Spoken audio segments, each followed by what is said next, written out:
तो फ्रेंड्स, जय हिंद, वंदे मातरम। Welcome back to our YouTube channel. Friends, आज हम बात करेंगे डिफेंस सेक्टर की। और डिफेंस सेक्टर के अंदर एक बहुत बड़ा डेवलपमेंट देखने के लिए मिल रहा है। भारत अपना ही एक AMCA Mark II जो है वो इंजन खुद ही बना रहा है। और ये जो AMCA Mark II जो है, इसका आप देखेंगे एडवांस मीडियम कम्बैट एयरक्राफ्ट, यानी कि एडवांस मीडियम कम्बैट एयरक्राफ्ट जो है वो बना रहा है। और ये जो एयरक्राफ्ट होगा, इसके अंदर जो है इसकी जो अपनी जनरेशन है वो है 5.5 जनरेशन का ये एयरक्राफ्ट होने वाला है, जिसके अंदर 2 इंजन होंगे। और ये जो इंजन है, इनको जो लेकर के आपने भी देखा होगा कि किस तरीका से भारत के लिए एक डिबेट होती रही। आप चैनल्स वगैरह पे देखते होंगे कि भारत अपना जो है जेट फाइटर्स के लिए अपने इंजन क्यों नहीं बना पाया। हमारी जो आपूर्ति है, हम अधिकांश उसके लिए निर्भर होते हैं अमेरिका के ऊपर। और अमेरिका की कंपनी है जनरल इलेक्ट्रिक्स। ये जो जनरल इलेक्ट्रिक्स है, यही हमको F404 अब उसके बाद में जो है F4154 इस तरीका के जो इंजन है वो हमें प्रोवाइड करते हैं। लगभग 100 या 114 किलो न्यूटन थ्रस्ट जो प्रोवाइड कराता है। लेकिन अब की बार भारत ने जो है वो गेम चेंज कर दिया है। और इस गेम के अंदर आप देखेंगे कि भारत खुद का ही जो है ये इंजन निर्माण कर रहा है। और इसके लिए भारत के द्वारा फ्रांस और जो यूएस है उसके द्वारा ही TOT यानी कि टेक्नोलॉजी ट्रांसफर की बात हो चुकी है।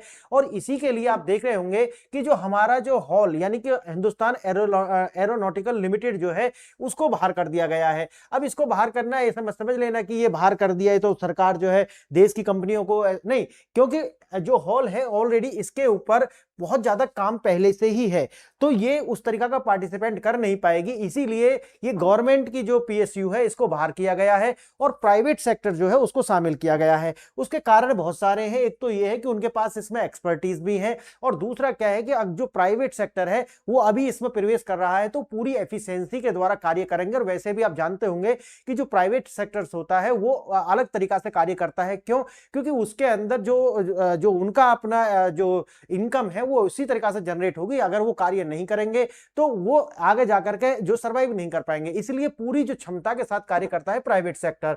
आज हम यही देखने वाले हैं कि भारत के द्वारा कौन कौन से ऐसे देश हैं जहां से संपर्क किया गया है और जिन्होंने TOT के लिए भी जो है अपनी सहमति दे दी है। और अब ये जो रिवॉल्यूशन है भारत के अंदर आएगा, जहां भारत के अपने जो फाइटर जेट्स हैं वो खुद का जो इंजन है वो हम निर्माण कर रहे हैं। और वो भी आने वाले समय में आप देखेंगे ना सिर्फ 5th जनरेशन के बल्कि 6th और अभी 5.5 जनरेशन के जो एयरक्राफ्ट हैं वो हम निर्माण कर रहे हैं। देखिए आगे हम इसमें करेंगे क्या।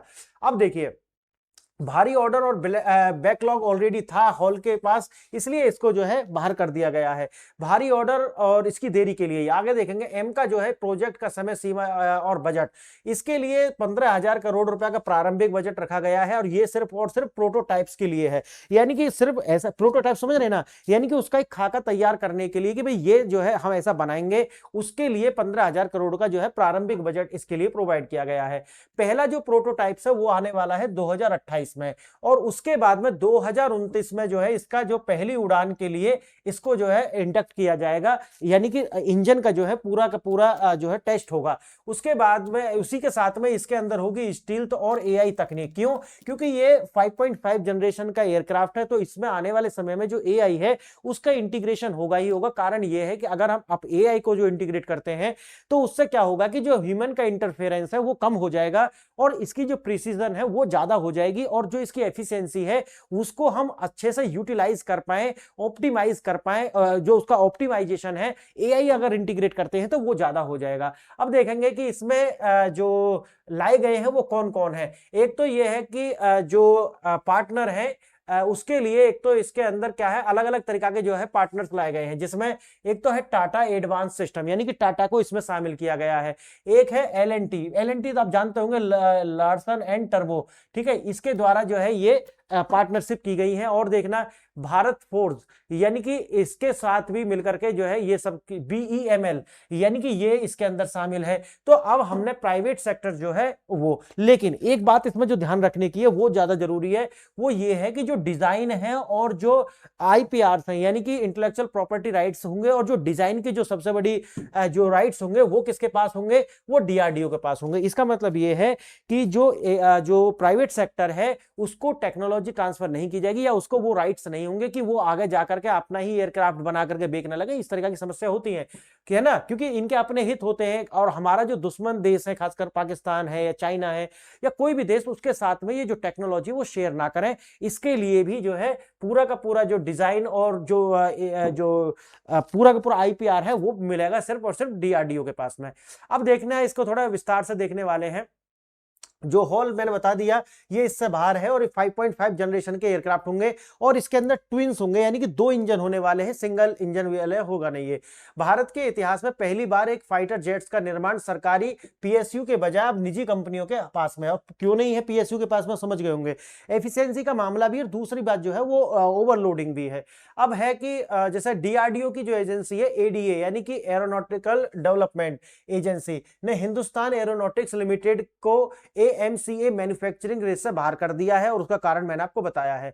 मिग 21 से लेकर सुखोई 30 एमकेआई तक अब तक के हर जेट हॉल ने बनाए थे, लेकिन अब ये परंपरा टूट चुकी है और प्राइवेट सेक्टर को आना ही था। ये मत समझ लेना कि सरकार प्राइवेटाइजेशन कर रही है, अब ये करना हमारी मजबूरी बन गई है कि जो पीएसयूज हैं उनके पास में ना तो उस तरीका की क्षमताएं हैं और ना ही उतनी तरीका का जो है उनके पास में बजट होता है। तो ये जो बनने वाले हैं ये पब्लिक पार्टनरशिप यानी कि प्राइवेट और गवर्नमेंट दोनों की जो है पीपीपी मॉडल जो है उस पर बनने वाला है। नया रास्ता यह है कि अब 3 प्राइवेट कंसोर्टियम्स जो है इस दौड़ में अंतिम रूप से शामिल होंगे। वैसे तो मैं आगे आपको दिखाऊंगा कि लगभग 7 थे, लेकिन 4 जो है वो सरकार ने उनको जो है टेंडर नहीं दिए हैं। अभी जो 3 हुए हैं उनका नाम की घोषणा अब आगे होने वाली है, लेकिन सेलेक्ट उनको कर लिया गया है।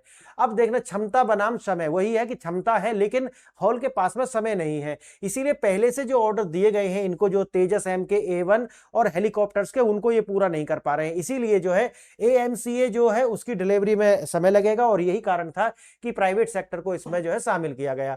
समय वही है कि 2035 तक की डेडलाइन रखी गई है, और एजेंसी का जो रुख है वो एडीए ने स्पष्ट किया कि फोकस केवल डिलीवरी और टाइमलाइन पर होने वाला है। क्यों? क्योंकि ये बहुत ज्यादा जरूरी है कि अगर आपको जो है 2032 या 2035 तक का समय दिया गया है, अगर आप उसके बाद में डिलीवर करते हैं तो या तो वो जो टेक्नोलॉजी है वो आउटडेटेड हो जाएगी, फिर दोबारा से उसको, इसलिए टाइम बाउंड के अंदर अगर आप काम नहीं करते तो ये हमारी जो सुरक्षा है उसके साथ एक समझौता ही होगा।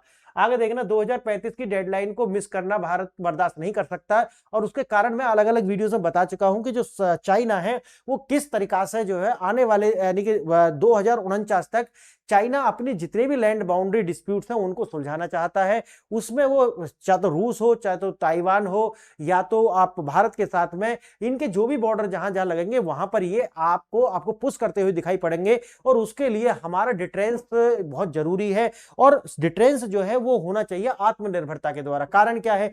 कारण यही है कि अगर आप अपने इंजन के लिए या फिर फाइटर जेट्स के लिए किसी दूसरे देश पर निर्भर है तो हो सकता है कि क्रिटिकल टाइम में वो आपको उसकी एक्सेस देने से मना कर दें, और फिर आप जो है युद्ध के बीच में ही खड़े हो जाएं। और अब जो युद्ध होंगे उसमें आपको ये देखना पड़ेगा कि लंबी समय तक आपको उसको खींचना पड़ेगा। तो अगर युद्ध आप लंबे समय तक अगर आप लड़ पाते हैं तभी आपकी जो जीत है वो सुनिश्चित हो पाएगी। तो उसके लिए आत्मनिर्भरता के सिवाय और कोई विकल्प बचता नहीं है, और टाइमलाइन बाउंडेशन में ही प्रोडक्शन करना पड़ेगा, ये भी ध्यान देनी होगी। अब ये सब मैंने बता दिया हॉल का, तो कि भाई इसके पास में जो ओवरलोडिंग है लेकिन क्षमता इसके पास है उस तरीका की। अडानी डिफेंस है, ठीक है, इसको नहीं दिया गया है, कारण है कि तकनीकी योग्यता ये जो है पूरा नहीं कर पाए अडानी डिफेंस। उसके बाद में है गुड लक इंडिया, ये भी नहीं कर पाए, और साथ वो है कि जो टेक्निकल इवोल्यूशन में क्वालिफाई ही नहीं हो पाए। उसके बाद में आता है कि भाई जो चयन का आधार था, चयन का आधार क्या रखा गया था? पहले रखा गया था कि उन्हीं को दिया जाएगा जिनके पास में तकनीकी विशेषज्ञता है, यानी कि जो टेक्नोलॉजिकल एफिशिएंसी और स्किल होनी चाहिए, एक तो वो शामिल होंगे।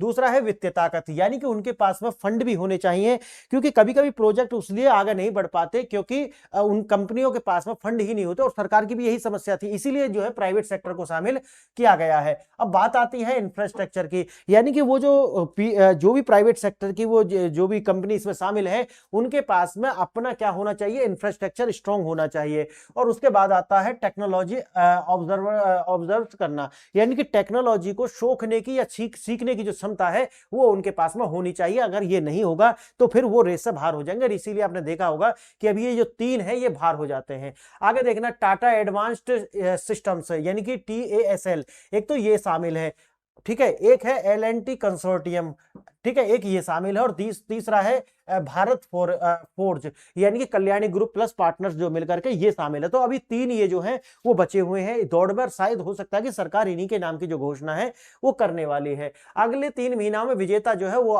बता दिए जाएंगे कि ये कौन कौन से होंगे। लेकिन जो दावेदार हैं, मैंने जैसा बताया, एक तो ये टाटा एडवांस सिस्टम्स जो है ये इसमें है। और ये है क्यों? क्योंकि इनके पास में द इंडिपेंडेंट पावर हाउसेस हैं। 16 जो है बिड्स इन्होंने लगाई थी, किसी कंसोर्टियम की जरूरत नहीं है। इनका अपना पूरा जो है एरोस्पेस इकोसिस्टम इनके पास है। तो जो शुरू में मैंने क्वालिफिकेशन दिखाई गई थी, तो क्वालिफिकेशन ये जो है पार कर लेता है। ग्लोबल अनुभव है इसके पास में, बोइंग हो या एयरबस, इनके साथ में कोलैबोरेट करके कार्य करने की जो इनके पास में पहले से अनुभव है, इसलिए भी जो है इनको रखा गया है। उसके बाद आता है एवियोनिक्स और इंटीग्रेशन में इनकी जो है लोहा पूरी दुनिया मानती है। तो जो स्किल की बात आई थी वो भी इनके पास है। तो इस तरीका से एक तो इसको क्वालिफाई करा गया। दूसरा है L&T कंसोर्टियम, यानी कि इंजीनियरिंग और इलेक्ट्रॉनिक्स का जो संगम है ये आसानी से बैठा पाते हैं, ये इनकी अपनी योग्यता है। और इसके द्वारा देखेंगे हैवी इंजीनियरिंग और जो सबमरीन आर्टिलरी बनाने का जो अनुभव है वो इनके पास है, ये इसलिए क्वालिफाई कर जाता है। और एक है BEL डिफेंस इलेक्ट्रॉनिक्स रडार और एवोनिक्स में महारत हासिल है, इसलिए जो है ये भी क्वालिफाई इसके साथ करता है। उसके बाद आता है भारत फोर्ज, यानी कि ये कल्याणी ग्रुप के साथ मिलकर के, और इसका है मेटलर्जी और टेस्टिंग में जो है इसके लिए इसको जो है महारत हासिल है, इसलिए इसको क्वालिफाई किया गया है। और BEML का हैवी व्हीकल्स का अनुभव जो है टाटा पार्टनर्स के साथ मिलकर के इन्होंने अपनी ताकत जो है पूरी दुनिया को मनाई है, तो इसको भी जो है क्वालिफाई कराया जाता है। डिजाइन किसका, निर्माण किसका, जो शुरू में मैंने बताया, देखो टेक्नोलॉजी ट्रांसफर तो होने वाली है, क्लियर। और कई सारी वीडियोज में बता चुका हूं कि ये जो अमेरिकन कंपनी है या फ्रांस की कंपनी है या कोई भी जो विदेशी कंपनी है, वो अपनी टेक्नोलॉजी ट्रांसफर इसलिए कर रही है क्योंकि अब वो अपनी ही जो उनके पास जितनी डिमांड है वो उसको मीट आउट नहीं कर पा रहे हैं। इसलिए भारत के अंदर जिस तरीका का जो पॉपुलेशन है और जिस तरीका का जो कार्यबल है उसका वो फायदा उठाना चाहते हैं। और उसके लिए उनको क्या करना पड़ेगा, उनको जो है भारत को TOT यानी कि टेक्नोलॉजी ट्रांसफर करनी पड़ेगी। और भारत का जो वादा है कि सस्ती लेबर, ताकि एक तो उनका कॉस्ट कटिंग हो जाएगी और दूसरा क्या है कि हमारे जो यूथ है उनको एक स्किल मिलेगी सीखने के लिए। तो इस वजह से ये तो होने वाला था। आगे देखेंगे जो ADA है, DRDO की ही अपनी एक विंग है। डिजाइन और IPs जो होंगे वो इनके पास होने वाले, जो मैंने शुरू में बता दिया आपको। प्राइवेट सेक्टर सिर्फ क्या करेगा, मैन्युफैक्चरिंग करेगा और प्रोडक्शन करेगा, इससे लोगों को रोजगार भी मिलने वाला है। ये public private partnership PPP model पर है, जो मैंने शुरू में बताया। टेक्नोलॉजी तैयार है, TRL विश्लेषण यही है कि technology readiness level TRL 1 to 9 scale जैसे दिए गए हैं। इसके अंदर क्या है कि स्टील्थ फीचर्स होंगे, एरोडायनामिक्स होंगे, इंजन होगा, कितना थ्रस्ट होगा उसका 414। और यही जो 414 का जो थ्रस्ट है, ये अभी तक हम जो जनरल इलेक्ट्रिक जो बना रही थी यानी कि अमेरिकन कंपनी, उसके द्वारा भी यही। लेकिन ये जो 414 का जो थ्रस्ट दे रही थी, 414 का न्यूटन किलोवाट जो थ्रस्ट है NK, ठीक है, ये जो थ्रस्ट है ये हमारा जो इंजन था लेने वाले थे अमेरिका से, लेकिन अब इसकी जो डील है वो कैंसिल हो चुकी है। अब देखेंगे भारत में किस तरीका से बनेंगे। इसका जो प्रोटोटाइप्स है वो भारत में बनाए जा रहे हैं। एवोनिक्स जो है उसके बाद में आता है AI ड्रोन टेस्टिंग वगैरह इसकी होगी। तो ये चरण है जिसमें ये इसको खरा उतरना पड़ेगा, तब ये आगे बढ़ेगा। इंजन रणनीतिक आज और कल, जैसे मैंने बताया कि MCAP Mark 1 जो है जिसके अंदर कितना है थ्रस्ट, यानी कि जनरल इलेक्ट्रिक्स जो थी, जो कि 414 का जो न्यूट्रन यानी कि NK, ठीक है, न्यूटन किलोवाट, ये इतने का जो फोर्स है वो देती थी। और 7 से 8 इंजन पहले ही जो प्रोटोटाइप आ चुके हैं, लेकिन जैसा मैंने बताया कि इसकी आपूर्ति कर नहीं पाया अमेरिका, इसलिए जो है ये होल्डिंग पर डाला हुआ है। उसके बाद आता है 110 से 120 किलो न्यूटन इंजीनियरिंग इंजन जो है, ये साझेदारी DRDO और GTRE लैब्स जो है और फ्रांस का जो सैफरन है इसके साथ मिलकर के भारत में बनाया जा रहा है और इनके साथ जो साझेदारी है वो टीओटी की भी है, मैंने जैसा कि आपको बताई है, ये टेक्नोलॉजी ट्रांसफर भी होने वाली है। तो ये जो इतनी भी धारणा आज तक बनी हुई थी कि भारत अपना कोई इंजन नहीं बना पा रहा है, नहीं बना पा रहा है, तो ये जो धारणा है वो टूटने वाली है और आने वाले 4 से 5 साल के अंदर आप देखेंगे कि भारत जो है इसमें महारत हासिल कर लेगा। अब वही है कि जैसे विजेता की घोषणा जो है आने वाले 3 महीना में हो जाएगी, क्लियर है। वैसे मुझे लग रहा है कि यही 3 होने वाले हैं जिनको मैंने आपको बताया है। उसके बाद देखेंगे कि कॉमर्शियल बिड्स जो है कॉन्ट्रैक्ट, उसके बाद 28 से क्या है कि पहला प्रोटोटाइप रोल आउट हो जाएगा, 2029 पहली उड़ान और 2032 से 34 डेवलपमेंट और सर्टिफिकेशन और जो है 2035 तक जो है इंडक्शन इसका हो जाएगा, यानी कि इसको जो है शामिल कर लिया जाएगा एयरफोर्स के अंदर। अब बजट शुरू में मैंने बताया कि 15,000 करोड़ रुपए का जो है शुरू में बजट है, ये प्रोटोटाइप्स तैयार करे जा रहे हैं और उसके बाद में जो है एडीए विजेता कंपनी पूरी हैंडलिंग जो हैंड होल्डिंग जो इसके पास होगी, जो मैंने आपको बताया है। सफल प्रोटोटाइप के बाद में लगभग 120 प्लस जो जेट्स का बेड़ा जो है फ्लीट तैयार करी जाएगी, क्लियर है। निष्कर्ष में अगर हम देखें तो बात वही है कि आत्मनिर्भरता केवल पीएसयू पर निर्भरता से नहीं आ सकती, इसलिए आप देखेंगे कि या तो इंफ्रास्ट्रक्चर की बात हो, या तो फिर स्किल्स की बात हो, या तो फिर मैन पावर की बात हो, या तो फिर फंड्स की बात हो, इनके लिए प्राइवेट सेक्टर को शामिल करना ही पड़ता, क्योंकि जो आपके पीएसयूज हैं उनके पास, क्योंकि भाई देखो राइट्स तो उन्हीं के पास है सारे अभी भी जैसे मैंने बताया, लेकिन आपके जो पीएसयूज हैं वो उस तरीका का कर ही नहीं पा रहे हैं प्रोडक्शन जितना भारत को जरूरत है या उसकी जो आवश्यकता है, इसीलिए इनको शामिल करना बहुत जरूरी था। आज के लिए यही है कि बताइए आपको ये कैसा लगा है लेक्चर, क्योंकि भारत जो है अगर यही एक जो एक समझिए स्टिग्मा लगा हुआ था कि भारत कर क्यों नहीं पा रहा भारत, तो भारत इसे करने जा रहा है। और अभी जो मैंने आपको बताया ये तो एक है, इसी तरीका का जो है अन्य देशों के साथ भी हमारा जो टीओटी को लेकर के फ्रांस के साथ भी, जर्मनी के साथ भी और यूके के साथ भी यही सारी डील चल रही है कि आप जो है भारत में आइए और यहां पर जो जो आपने देखा होगा कि AUKUS नाम का जो डील हुआ था 380 बिलियन डॉलर का यूके, यूएस और ऑस्ट्रेलिया के बीच में, वो पूरा नहीं कर पाया है अमेरिका और यूनाइटेड किंगडम, और उन्होंने हाथ खड़े कर दिए। क्यों नहीं कर पाए होंगे आप सोचिए, क्योंकि मैन पावर नहीं है और जो मैंने अभी बताया कि अपना पूरा जो इंफ्रास्ट्रक्चर बेस नहीं होता, कभी फंड नहीं होते, तो इसकी वजह से वो नहीं कर पाए। और अगर भारत जो है ये सारा कर पाता है तो भारत के लिए बहुत बड़ा जो मार्केट है वो मिलने वाला है। तो फ्रेंड्स बताइए, ये आज का लेक्चर था और आपने ये लेक्चर यहां तक देखा, इसके लिए बहुत बहुत धन्यवाद। नमस्कार, जय हिंद, जय भारत।